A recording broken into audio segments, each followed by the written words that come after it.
ہم تو وسعت قلبی کے ساتھ کہتے ہیں جس کا جہاں جی چاہتا ہے وہ وہاں نماز ادا کرے۔ ہر مسجد اللہ کا گھر ہے، ہر مسجد کو آباد ہونا چاہیے، اور ہمیں کوشش کرنی چاہیے کہ اپنی مساجد کے ساتھ دوسری مساجد کو بھی آباد کریں، ترغیب بنائیں، اور اس طریقے کے ساتھ ایک رویہ اپنائیں کہ دوسری مساجد کا ماحول بھی بہت بہتر ہونا چاہیے۔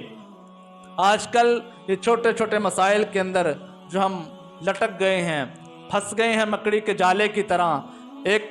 عالم دین نے بہت پیارا جملہ کہا ہے، فرمایا کہ تم یہ کہہ رہے ہو ہاتھ کہاں باندھنے ہیں، نیچے باندھیں یا اوپر باندھیں یا اس جگہ باندھیں یا اس جگہ باندھیں۔ مسلمان ان باتوں کے اندر الجھ گیا ہے۔ تم ہاتھ باندھنے کے اوپر لڑ رہے ہو، کفار تو تمہارا ہاتھ کاٹنے کی سوچ رہے ہیں،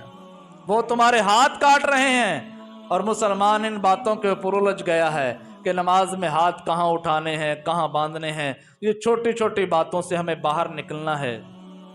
ہمیں دین اپنے دل کے اندر داخل کرنا ہے، اور جو ہی اسلام اور دین دل کے اندر داخل ہوگا،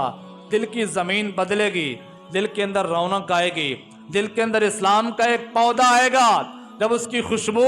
ارد گرد پھیلے گی تو ہمارے گھر کا ماحول اسلامی ماحول ہوگا، ہماری مجلس جو ہے وہ اسلامی مجلس ہوگی، ہمارا کھانا پینا بیٹھنا اٹھنا آنا جانا یہ سارے طریقے جو ہی طرز اسلام کے اوپر ہوں گے تو پھر انسان کو